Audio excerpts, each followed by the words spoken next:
పోలీసులపై వైసీపీ నేత దాడిశెట్టి రాజా చేసిన వ్యాఖ్యలు ప్రస్తుతం ఏపీ రాజకీయ వర్గాల్లో కూడా వివాదాస్పదంగా మారినాయి. మరి ఈ రోజున మేము అధికారంలోకి వచ్చాక తెలుగుదేశం పార్టీకి కార్యకర్తలుగా ఏజెంట్లుగా పనిచేస్తున్నటువంటి ఒక్కొక్క పోలీస్ నా కొడుకుని వదిలిపెట్టం, వాళ్ళని మేము కొట్టే దెబ్బ చావు దెబ్బగా ఉంటుంది అంటూ దాడిశెట్టి రాజా చేసినటువంటి వ్యాఖ్యల పైన అటు ప్రజల్లో కూడా కొంత వ్యతిరేకత వ్యక్తమవుతున్నటువంటి పరిస్థితి. మరి పోలీసుల పైన అటు వైసీపీ నాయకులు జగన్మోహన్ రెడ్డి దగ్గర నుంచి దాడిశెట్టి రాజా వరకు వాళ్ళు వాడుతున్నటువంటి భాష, వాళ్ళు చేస్తున్నటువంటి వ్యాఖ్యలు సమాజానికి ఏం సందేశం ఇస్తున్నట్లు, అవి సమర్థనీయమా? ఇవే అంశాలు మనతో విశ్లేషించేందుకు ప్రముఖ రాజకీయ విశ్లేషకులు కొత్త రవీంద్రబాబు గారు ఉన్నారు. సార్ నమస్తే. నమస్తే సార్, ముఖ్యంగా పోలీసులు అంటే మనకు ఒక పిల్లర్ సమాజంలో. అలాంటి వాళ్ళ పట్ల రాజకీయ నాయకులు గాని, రాజకీయ పార్టీలు గాని వాళ్ళు వ్యవహరించాల్సినటువంటి తీరు ఎలా ఉండాలి? ఈ రోజున వైఎస్ఆర్ కాంగ్రెస్ పార్టీ నాయకులు మరి అదే పోలీసుల పైన చేస్తున్నటువంటి వ్యాఖ్యలు కావచ్చు, వాళ్ళు వాడుతున్నటువంటి ఆ భాష, అది నిజంగా సమర్థనీయమా? ఎలా చూడాలి వాళ్ళు?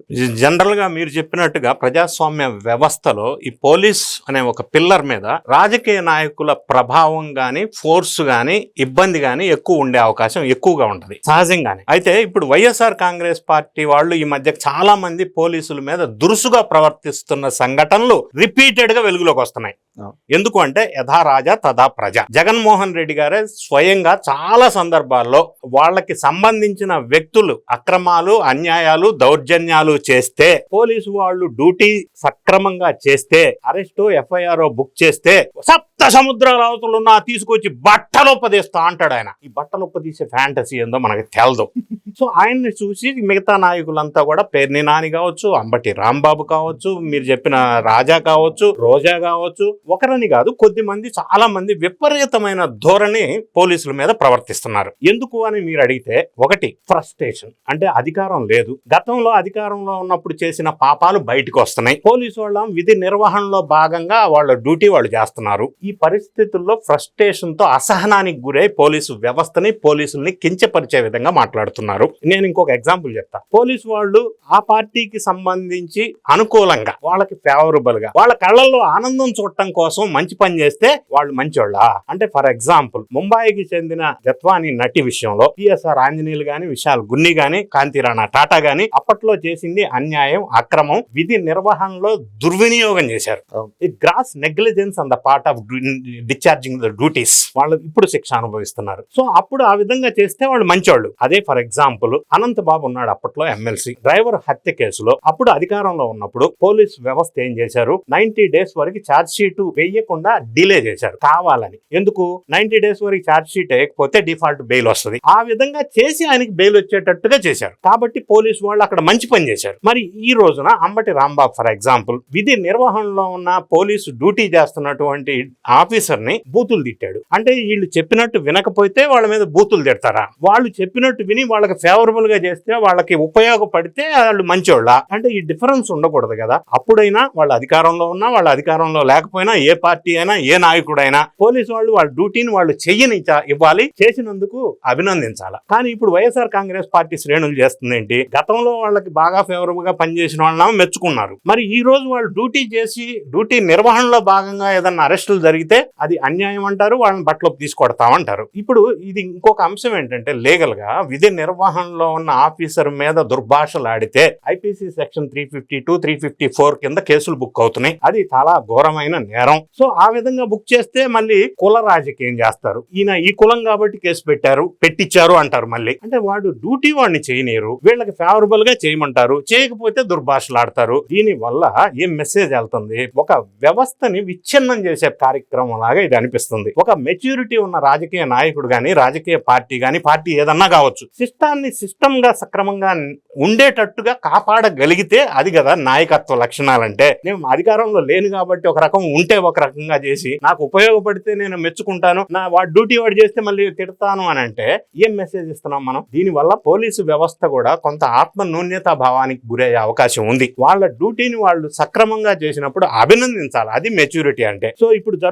దురదృష్టవశాత్తు జరుగుతున్న చాలా సంఘటనలు ఈ మధ్య కాలంలో ఫ్రీక్వెంట్ గా ఎక్కువ అయిపోతా ఉన్నాయి. ఎందుకంటే వాళ్ళు నేరం చేసి చేసినవి బయటకు వస్తున్నాయి, వీళ్ళు అరెస్ట్ చేస్తున్నారు, సో వీళ్ళని తిడుతున్నారు. అది ఎంతవరకు ప్రజాస్వామ్యంలో విలువల్ని కాపాడటం? మరి విలువల్ని కాపాడతామని ప్రామిస్ చేసినటువంటి ఇటువంటి నాయకులు ఈ విధంగా దుర్భాషలు ఆడటం అనేది సమాజానికి మంచిది కాదు, ఆ పార్టీలకు మంచిది కాదు, ఈ ప్రజాస్వామ్య వ్యవస్థకు కూడా మంచిది కాదు. అంటే ఇది రేపు పొద్దున్న ప్రజలు కూడా చూస్తా ఉన్నారు. వీళ్ళేమో మళ్ళీ రేపు మేము అధికారంలోకి రాబోతున్నాం అని చెప్పేసి ప్రచారాలు చేసుకుంటున్నారు. కానీ ఈ రకమైనటువంటి ధోరణి తోటి ప్రజల్లోకి వెళ్తే ప్రజలు దీన్ని సమర్థిస్తారా? అధికారంలోకి వచ్చినా రాకపోయినా దాన్ని పక్కన పెడదాం మనం. అసలు ఏ రాజకీయ పార్టీ అయినా, ఏ నాయకుడైనా పోలీసులు డ్యూటీ చేస్తే అభినందించండి. డ్యూటీ చేశాడు కాబట్టి వాడిని తిట్టడం ఎందుకు? నువ్వు అధికారంలోకి వచ్చినా రాకపోయినా పక్కన పెట్టు. డ్యూటీ పోలీస్ వ్యవస్థలో పటిష్టంగా ఉన్నప్పుడే ప్రజాస్వామ్యం పటిష్టంగా ఉంటది. మరి ఆయన డ్యూటీ ఆయన చేశాడు, ఒక నేరం జరిగింది, కేసు పెట్టాడు, ఈ పార్టీ వాడి మీద పెడితే ఈ పార్టీ వాడు తిడతాడా? అంటే ఇంకోటి ఏమంటారు, అధికారంలో పార్టీకి తొత్తులుగా ఉన్నారు అంటారు. అంటే వాళ్ళు గవర్నమెంట్ లో ఉన్నప్పుడు కూడా అట్లా చేశారా? అంటే ఈ వ్యవస్థని చిన్నాభిన్నం విచ్ఛిన్నం చేయటం కాదా? అది ప్రజలు అన్ని గమనిస్తున్నారు. ప్రతి విషయం ఈ మధ్య కాలంలో సోషల్ మీడియా ద్వారా అందరూ ఎడ్యుకేటెడ్ అవుతున్నారు, అయ్యారు కూడా. సో ఈ విధంగా చేయటం వల్ల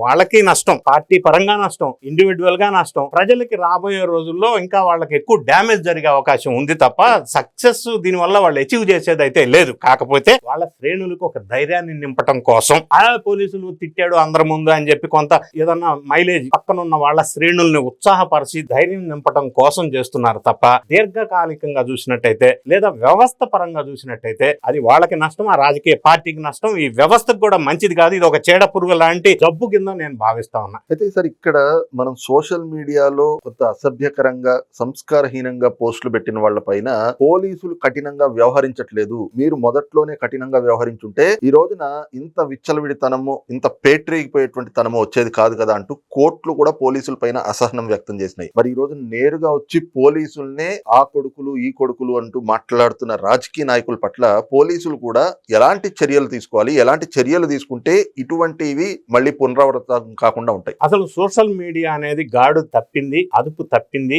విచ్చలవిడిగా వ్యవహరించడం స్టార్ట్ చేసింది వైఎస్ఆర్ కాంగ్రెస్ పార్టీ అధికారంలో ఉన్న కాలంలో. అంటే హద్దు అదుపు లేకుండా, లిమిట్ లేకుండా, విచక్షణ లేకుండా సోషల్ మీడియాను ఉపయోగించి భారీ ఎత్తున సమాజంలో కొంతమంది వ్యక్తుల మీద దుష్ప్రచారం చేశారు. సో ఇదే విషయం అప్పట్లోనే కోర్టులు కూడా చాలా తీవ్రంగా వ్యాఖ్యానించినాయి, సోషల్ మీడియా ప్రభావం వల్ల ఇట్లా డ్యామేజ్ జరుగుతుంది అని. సో అప్పుడు స్టార్ట్ అయిన ఈ డిసీజ్ ఇప్పుడు ఎన్డీఏ ప్రభుత్వం వారు అధికారంలోకి వచ్చిన తర్వాత కొంత కఠినమైన చర్యలు తీసుకోవడం మొదలు పెట్టారు. కొన్ని పరంపర మనం చూసాం సోషల్ మీడియాలో అదుపు తప్పిన వాళ్ళ విషయం. సో ఇప్పటికైనా వీళ్ళు రియలైజ్ అవ్వాలి. ఒకటి, మళ్ళీ పోలీసులు కూడా అందులో సమాజంలో ఒక భాగం, ఈ వ్యవస్థలో ఒక భాగం కాబట్టి ఇటువంటి కార్యక్రమాలు వాళ్ళ మనోభావాలను దెబ్బతినే విధంగా, విధి నిర్వహణకు ఆటంకం కలిగించే విధంగా చేయటం అనేది నేరం. ఇది మానుకుంటే పార్టీకి కూడా మంచిది అనేది నాకు అనిపిస్తా ఉంది.